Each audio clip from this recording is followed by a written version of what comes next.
સ્વાધ્યાય 1.3 દાખલો પહેલો.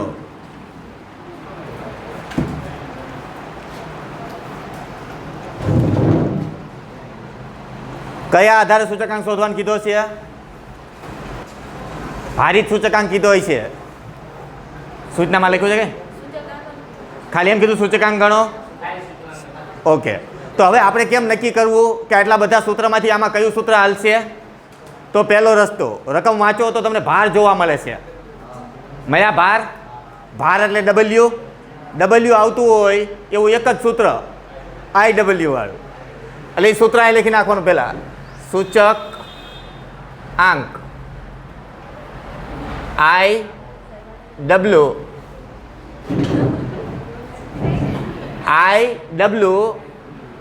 બરાબર સિગ્મા IW છેદમાં સિગ્મા W.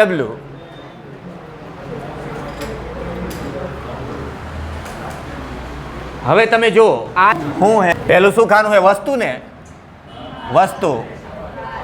બીજું ભાર. ત્રીજું ભાવ સાપેક્ષ ટકાવારી. ભાવ સાપેક્ષ ટકાવારી. આ ભારને અંગ્રેજીમાં લખી નાખજો W.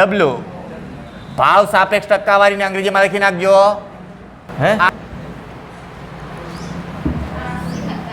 ચાર જ થાય ને?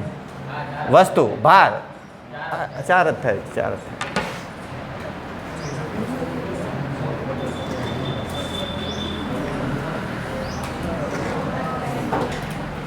કેટલી વસ્તુઓ હતી?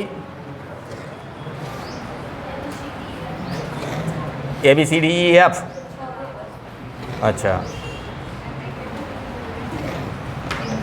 વસ્તુમાં A B C D E અને F હોય ખરો?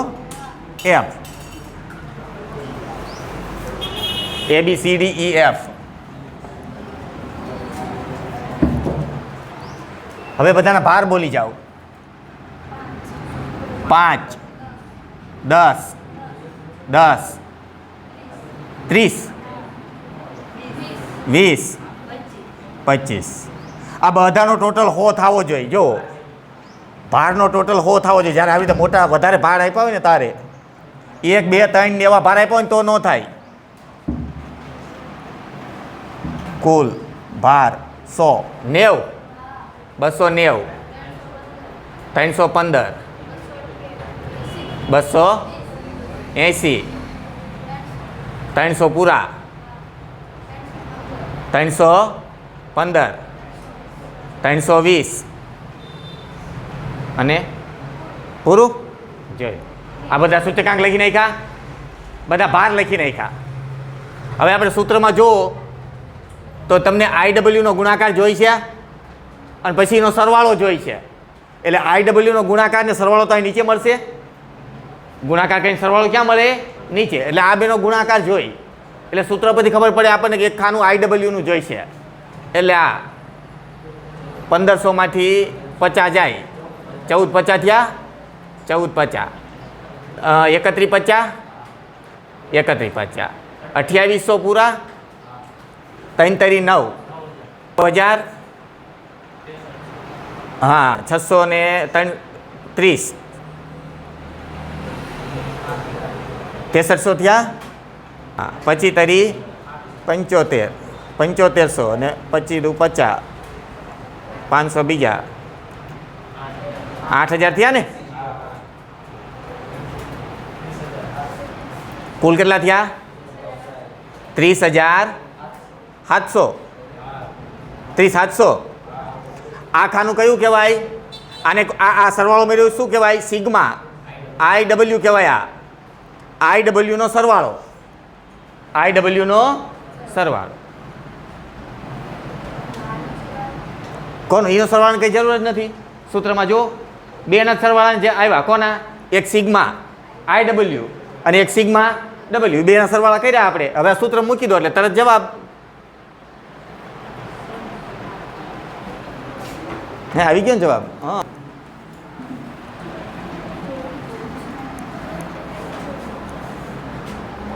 આઈ ડબલ્યુ બરાબર સિગ્મા આઈ ડબલ્યુ છેદમાં સિગ્મા ડબલ્યુ બરાબર 30,700 છેદમાં કેટલા ભાર હતો 100 307. બહુ ઈઝી છે આ દાખલામાં કંઈ છે નહીં હે ને, પણ આપણે ખબર પડી જાય કે આમાં કયું સૂત્ર ઉપયોગ થાય અને એ સૂત્ર આવડતું હોય તો કામનું. દાખલા તો હેલા છે પણ સૂત્ર તો ન આવડ્યા હોય તો શું કરવાનું, તો એ લોચો થાય. હે રેડી? અર્થઘટન લખવાનું કીધું. હા, એક ઇલેક્ટ્રોનિક વસ્તુના ઉત્પાદનમાં વપરાતી 6 જુદી જુદી વસ્તુઓ અંગેની માહિતી નીચે પ્રમાણે છે. તે પરથી સૂચકાંક બધી વસ્તુઓમાં 207% વધારો થયો છે. છતાંય જોઈ લો પાછળ અર્થઘટન એવું લખો તો એવું લખજો. આમ એકંદરે 207% વધારો થયેલ છે. આને અર્થઘટન કહેવાય. અર્થઘટન એટલે કેટલા ટકાનો વધારો થયો છે, એમાંથી કેટલા બાદ કરવાના, જે જવાબ આવ્યો એમાંથી 100, એ વધારો કહેવાય. મૂળ સૂચકાંક બહાર કાઢી લેવાનો. મૂળ સૂચકાંક કેટલો હોય 100.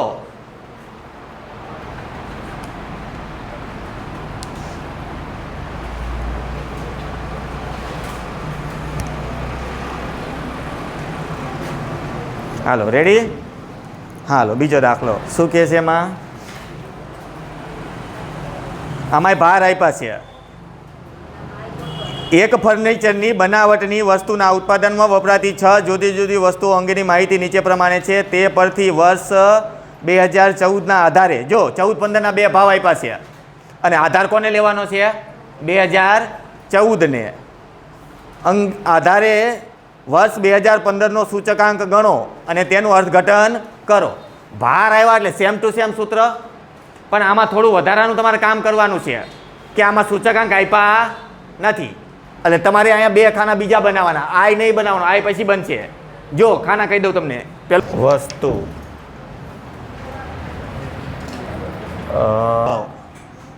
એટલે કે સિગ્મા,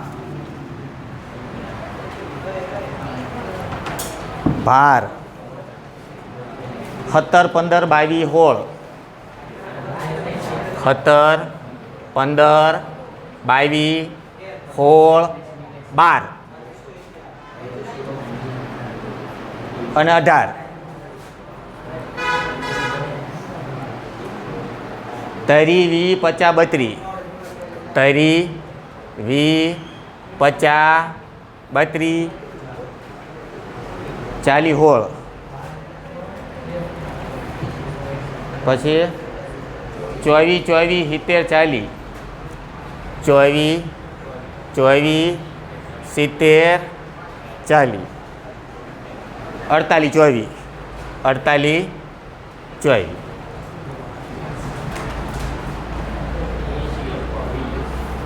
હાલો હવે સૂચકાંક આમાં ઘટ્યો છે એટલે આ ઓછો થઈ છે.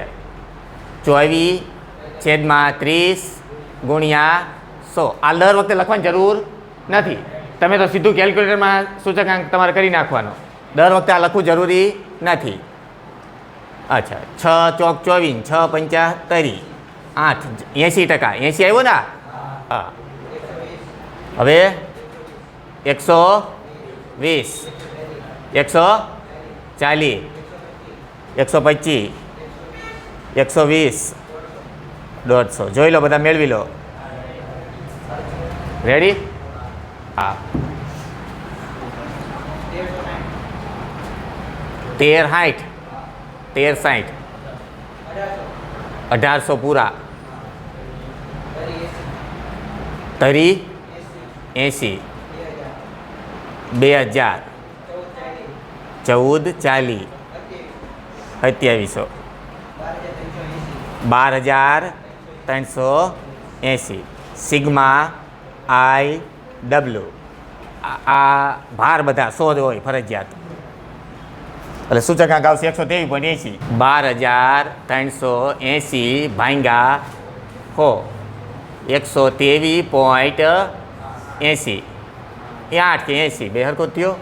અર્થઘટન કરવાનું છે. કેટલા ટકાનો વધારો થયો છે? 23.8% વધારો